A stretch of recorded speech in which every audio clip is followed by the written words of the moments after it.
first show I did, which was all about coming to Victoria, and I began to realise in painting the last collection that the amount of light and colour that I was seeing in Victoria was really in stark contrast to that of Scotland.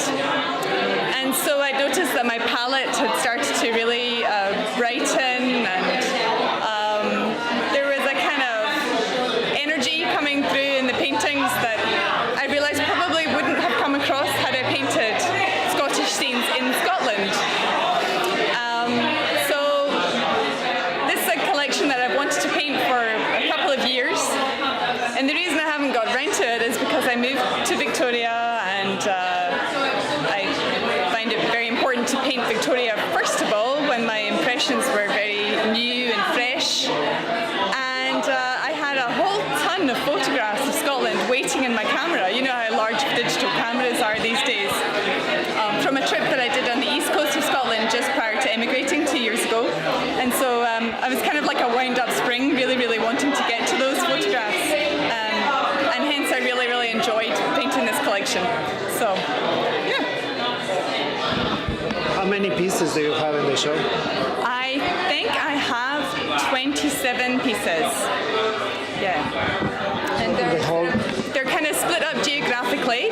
So the first paintings I did were mainly based on the East Coast. That's this group here.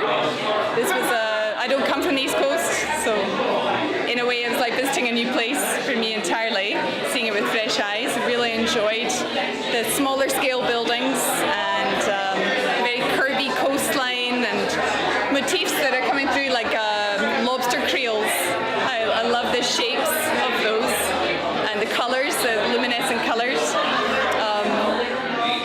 So that was a new visual experience for me. I've also painted Glasgow, which I thought was important to do because it's my home city, and a little bit of Edinburgh and Ayrshire because I spent about 5 years living in Ayrshire as well.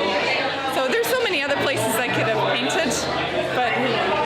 So basically the show is like 4 places, the series is of 4 places from... Yeah, pretty much.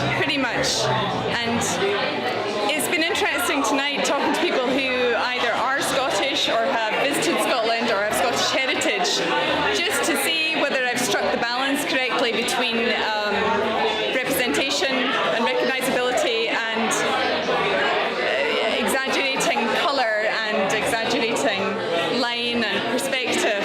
Whether these places are still recognisable and meaningful to other people and not just me. So that's been interesting and quite a lot of fun to discuss.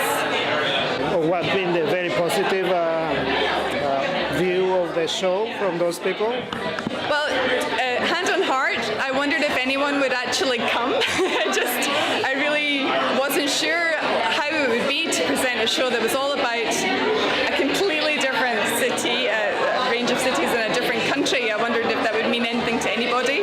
We've been rather overwhelmed tonight. I know that 1 in 4 people in BC actually have a Scottish heritage. So that's been demonstrated tonight. A lot of people have not only attended, but they've attended in tartan or full Highland dress, which has been really lovely. And we've tried to be as Scottish as possible. We're nearly approaching Burns Night, which is this weekend. And for those of you who don't know, it's very traditional to eat haggis on Burns Night. So we thought we would maybe offer a little bit of pakora, but not pakora, just pakora on its own, not Indian pakora, but haggis pakora. And the reason we made that was because in my own home city, there are a lot of people from India and Pakistan, and so our cuisine is actually surprisingly spicy because of that fusion. And I thought it might be a less scary way to introduce people to haggis, because there's a lot of mythology about haggis.